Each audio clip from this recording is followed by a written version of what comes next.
Let's show you some of the individual trauma scenarios now that we've prepared for you. In these trauma scenarios, there are a couple common points where people trip up, and I want to talk to you about those ahead of time. First, it's the airway. The airway of the trauma patient in the individual scenario can be a little bit more complex. In our medical scenarios, we don't frequently give you patients that are completely unconscious.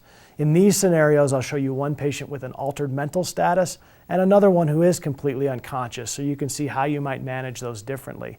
But because of those different and changing mental status, we can also give you some complicated airways. We may give you an airway that requires suctioning.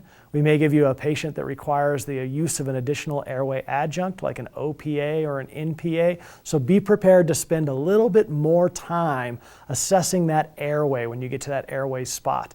In our medical scenarios, there were 3 points available to you in a 3-point airway assessment. In our trauma scenario, it's a 6-point airway assessment, and I'd like you to try to hit all 6 points of that. So you're checking for injury, assessing, making sure the airway is open, considering adjuncts, checking their ventilatory status, and placing them on high flow oxygen if that's appropriate. So really be ready for that airway and to do it in a little bit more detail. The most complicated portion of the trauma scenario is circulation just prior to transport. And I'll tell you why. We're going to teach you a little bit of a modified version of how to do this skill sheet. One thing we worry about when we're doing this skill is that you're going to get to the moment of transport and you're going to miss a critical wound on the patient that should have been managed on scene. There is a critical failure box on this skill that says something like failure to manage wounds in a timely fashion or something of that nature. And if you have a patient that has a sucking chest wound or an evisceration or some type of a airway, breathing, or circulatory compromise that you should be managing on scene, we want to make sure that you find that before you transport the patient. So this is what we're going to do. When we get to that circulatory section, we're going to check the patient's pulse, we're going to check their skin signs, and then when we do that check for bleeding, do I see any obvious bleeding? We're also going to do a rapid trauma assessment. Now know that a rapid trauma assessment isn't on the skills sheet, so this isn't something you're doing for points per se.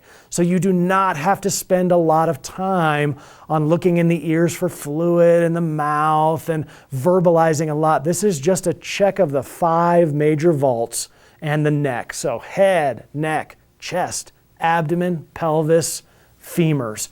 You want to check those 5 vaults and see if anything emergent jumps out at you that you need to manage right then and there. You also need to treat for shock, and that is a critical failure on the skill sheet if you don't verbalize treating for shock, elevating the feet if it's appropriate, keeping the patient warm, ensuring that they're on high flow oxygen, verbalizing those shock treatments. And you also need to verbalize C-spine. In your individual trauma scenarios, we probably won't physically be doing C-spine, actually physically going through all of the steps. In your team trauma, you'll certainly be doing that. But in these individual trauma scenarios, we're going to let you verbalize it. Verbalize C-spine in detail. Let them know you're going to log roll the patient up. Check their back at that point in time because it's difficult to do once they're secured to the board.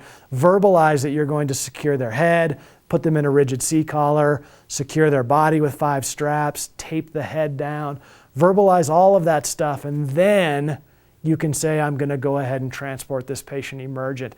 If you say, I'm transporting the patient emergent right now, there's a possibility that the proctor will imply that without putting them in full C-spine, you're just planning on picking them up and carrying them to the back of the rig, and you want to make sure that that doesn't happen. You want to appropriately verbalize all your C-spine details.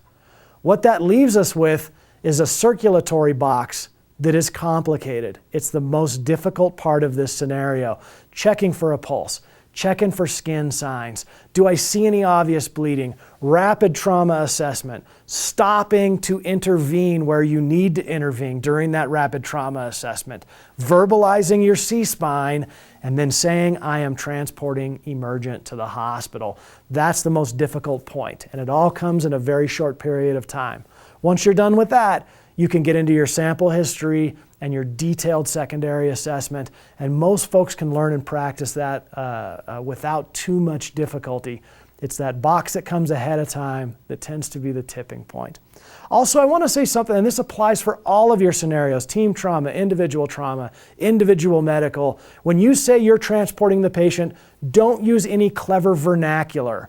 Don't say things like, we're going to get on the bus, we're going to get on the horse, we're going to take off out of here quick, we're going to go fast to the hospital. Don't say anything that could be misinterpreted by the proctor anywhere in this nation where you can take the National Registry skills.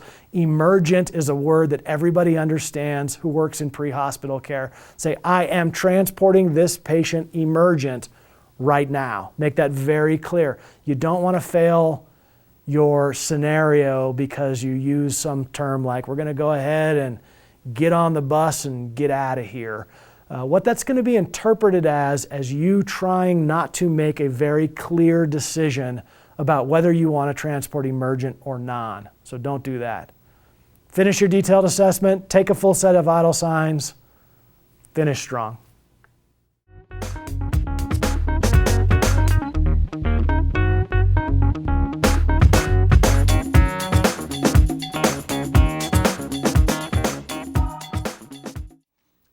Jim, this is your National Registry individual trauma scenario. What we have here is an adult male that was found in an alley after witnesses heard gunshots. There was a sound of gunshots. People found one victim down. The police have arrived. They've secured the scene.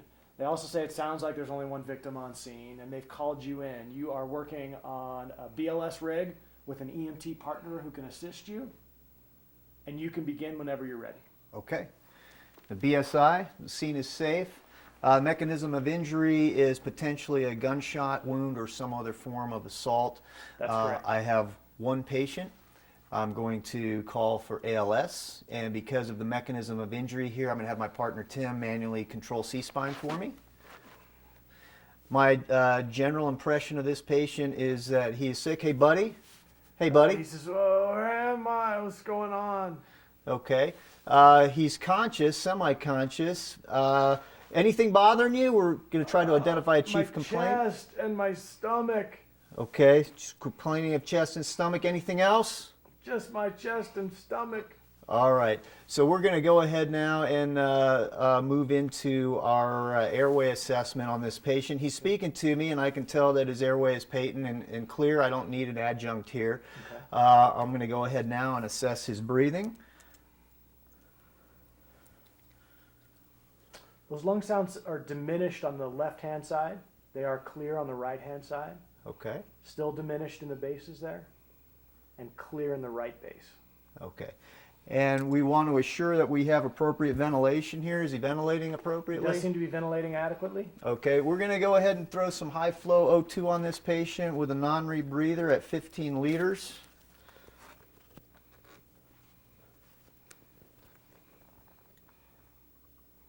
And we're on 15 liters. Okay, Jim, you got him on 15 liters of oxygen, non-rebreather. Okay, so we're going to now move on to our check of our circulatory. I'm going to check a pulse here. You do have a pulse. It's a little thready. It's 126 beats a minute. Okay, as I'm checking his pulse, I'm noting his skin signs. It's pale, and he looks a little bit diaphoretic. Okay. With that sign, I'm going to be considering in the back of my mind this patient's possibly going into shock or is already in shock. We're going to now proceed with a rapid trauma exam here. Okay. We're going to expose this patient. He's now trauma naked. Okay, he's completely naked. Okay. We're going to go with a rapid exam here, starting with the head. Okay, head's intact. Okay. We're going to now go to the chest. Okay, chest, you do notice that there is a wound in the upper left-hand side of the chest. It does appear to be bubbling. See this bubbling wound? I'm going to go ahead and address that right now with a 3-sided occlusive dressing.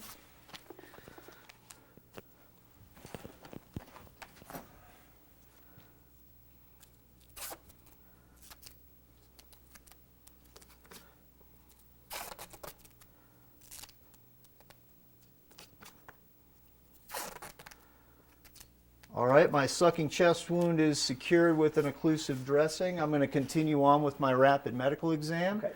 Going to the 4 quadrants of the abdomen. It hurts him, and it does feel rigid. Okay, so I'd be concerned about some internal bleeding at this point as well. I'm going to check the pelvis. Pelvis is stable. Okay, we're going to move on to the femurs. Femurs are intact. Okay, check this one. Intact. Both femurs are intact. All right, we're going to go ahead now and get this patient with a hard C-collar here. We're going to go ahead and put a C-collar on this patient. Okay, he's wearing a C-collar. We're going to bring a backboard in. We're going to log roll this patient up onto his back. And while he's up on his back, before we board him, we're going to go ahead and check the thoracic, the lumbar, and sacral area of the spine. Yeah, and you don't note any injuries on the back at all. It's intact. Okay. We now roll him onto the board, and we're going to go ahead and secure this patient with 3 straps, torso, head, and legs. And now I'm going to go ahead and transport this patient code 3. Okay, sounds good. And he's in full C-spine now, so your helper can go ahead and Okay, let go. Tim, thanks. Unless you say different, you are transporting emergent to the hospital. You're in the back of your rig now. Okay, so we're going to go ahead and try to obtain a sample from this patient while we're transporting. Hey, partner, is anything besides your chest or your abdomen bothering you? He says, no, just my chest and my abdomen. Okay, we're going to go ahead and we treat this patient for shock based on his skin signs and the rigid abdomen. We go ahead and we raise his legs and we put a blanket over him. Okay. So we've got that taken care of.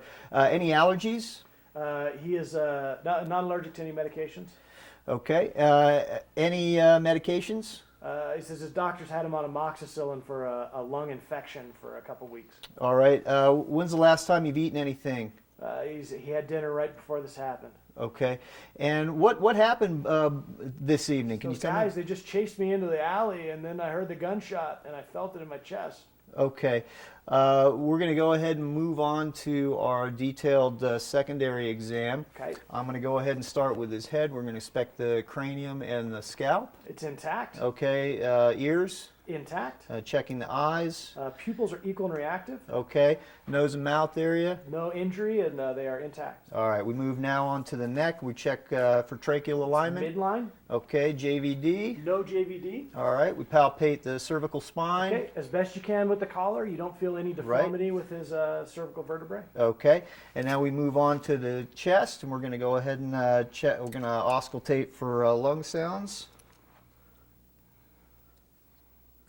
It's clear on the right-hand side, and you do get clear sounds on the left-hand side. Okay. All in clear. the bases as well. Okay. All clear. All right. And the chest is intact per our prior exam. We're going to now move on to the abdominal area again. Okay. Still rigid, still tender in all 4 quadrants. Okay. You check the pelvis It's again. intact. Okay. Verbalize checking the genital area. It's normal. And with the legs, we're going to go ahead and palp check. Intact. Palp check. Intact. Palp check. Intact. Palp check. Intact. And with the arms, palp Intact. check. Palp check. You do get some pain and a little bit of crepitus there. You notice that there's an open wound. You don't see any bone per se, but it does look like there's a little bit of mild deformity there. All right, I'm suspecting a fracture here. I'm going to go ahead and palp check the other side real quick. It's intact. Palp check. Palp check. Intact atraumatic. Now we're going to treat this secondary injury. I'm going to splint that up quickly.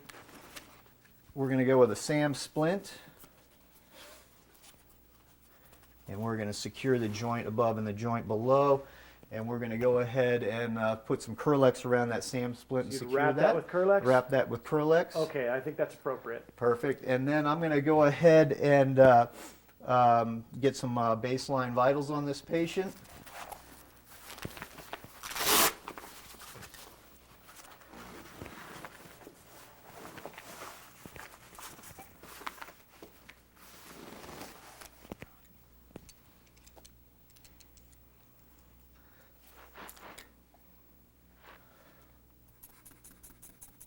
You get a 96/40 on that?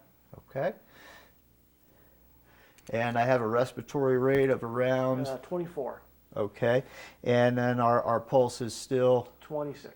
Okay. Oh, I'm sorry, 126. 126. Okay. So we're transporting this patient emergently. I would reassess his vital signs because he is a critical patient every 5 minutes. Okay. Have you completed this skill? I have completed this skill. Thank you, Jim.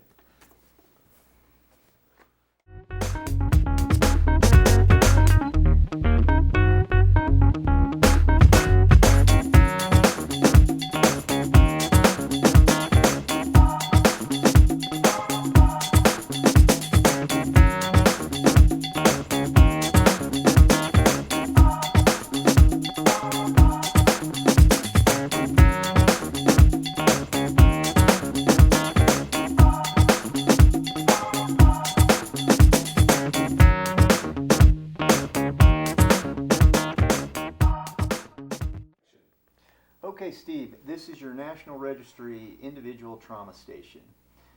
You've been called to the scene for a patient who was driving an ATV today and he ran it into a barbed wire fence. Okay. You have one EMT helper that can assist you, and you can begin when you're ready. Okay. I'd like to start by saying I'm wearing my BSI right now. The scene looks like it appears to be safe. I'm thinking that I only have one patient here. You have one patient. Let's go ahead and call for ALS responders to start responding here. And first thing is I'd like to go ahead and have my helper grab some C-spine for me. ALS is on the way. C-spine is manually stabilized until you request otherwise. Okay. My general impression is this guy could definitely be sick if he's unconscious right now. I'd like to say, hey, buddy, can you respond to me? Can you respond at all? The patient is unresponsive, but responds when you responds only to pain. Okay, level of consciousness is responsive to painful stimuli, and his chief complaint is unconscious post possible head trauma, it sounds like. So moving into his airway, I want to assess his air. I want to open it on up and see, do I need any adjuncts, or is he breathing okay on his own? Airway's intact. Okay, let's go ahead and get some oxygen on this guy. Since he's unconscious, I'm going to go ahead and put him on 15 liters. So I'll dial this up to 15, make sure the bag inflates for me. I also want to see, is there any injury to his airway that I'm worried about? Okay, no injuries to the airway. Okay, let's check his ventilatory status. Is he breathing okay? You're clear in the upper 2 quadrants. Okay. Clear in the lower 2 quadrants. Okay. Is ventilating adequately for you. Okay, so he appears to be ventilating adequately right now. Moving on to his circulation, I'd like to see if he has a radial pulse. He does have a radial pulse. It is 124. Okay, how about his skin signs right now? How does he feel and look? He's pale and cool to touch. Okay.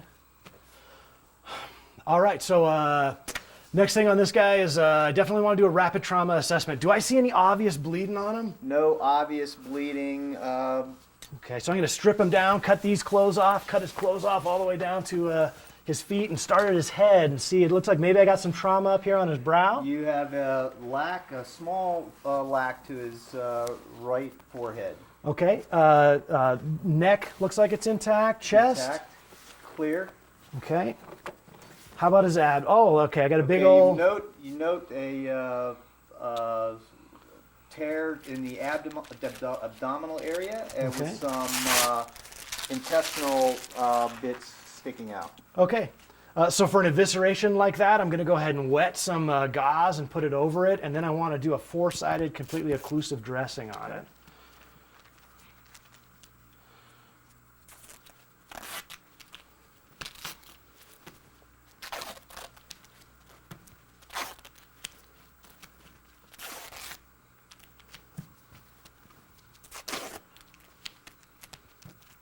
All right, your evisceration is secure. All right, so I'm going to move immediately on from the abdomen to the pelvis. Is it stable? Intact. Okay, are these femurs intact down here? Intact, both intact. My next concern is his C-spine. So what we're going to do is I want to log roll him up after I've checked his cervical vertebrae, made sure that they're intact. Clear. We'll put a rigid collar on him. Okay. And then at my partner's count, we would log roll him up on his side. We'd check his back, thoracic, lumbar, sacral area, see if we see any wounds back there or anything. Back is all unremarkable and intact. Rolling him back down to a backboard, we would go ahead and secure his body with 3 straps. We would tape his head down to the board, use a headbed immobilizer, get him fully packaged up. Okay, patient is immobilized on the board. Your partner can release manual C-spine. I want to go ahead and transport this guy emergent. I'm going to load him up in the back of the bus. I'm going to go emergent either to rendezvous with the ALS unit or get to a trauma center, one of the two. Okay, you're now in the back of your rig transporting emergent. Okay, let's treat for shock since this guy, he does have a head wound. I'm a little worried about that, so I'm not going to elevate his feet up, but I do want to put a blanket over him. Okay. I've already got him on oxygen. Make sure that we've accounted for that shock. You're treated for shock. So now that we're in the back of the rig, my first thought is going to be a sample history. I know this guy's unconscious, but is there any witnesses on scene I can take along with me, anything like that? There's no one available to give you that sample. Okay, if there was somebody here, I would definitely want to know, are there any other related signs and symptoms we haven't heard about? Is he allergic to anything? Does he take medications? What were really the events leading up to it? Did he have a meal recently? Is there any food in his stomach? Then I'm going to go into my detailed secondary. On this guy, starting at his head, this time we're going to take a little bit more time. Is his head and his scalp intact? Intact. How about his pupils? Equal and unremarkable. Okay, face and mouth intact? Any injury there? Okay, at his neck, I want to see, is his trachea midline? Does he have any jugular venous distension? Midline, no JVD. We check that C-spine before we put the collar on. Intact. His chest, I want to inspect and palpate it. Unremarkable. And I also want to listen one more time, check ventilatory status. Clear, clear, clear, clear. Okay. Abdomen, I definitely don't want to push anywhere near that injury, but I'll take a closer look at his abdomen around the outside, see if there's anything that I missed there. Unremarkable. Okay, genitalia intact? Intact. Pelvis stable? Pelvis is stable. Okay, all the way down his leg, inspecting and palpating and also checking for a pedal pulse down here. Unremarkable and intact. You have a pulse down there. All the way down this leg, palpating and inspecting. Unremarkable and intact. And a pedal pulse down And here? you have a pulse. Okay, this arm? Unremarkable, intact. Pulse? Intact. Pulse. Okay, this arm over here. Intact. Intact and unremarkable. Okay, I'd like to get a full set of vital signs on this guy. Okay.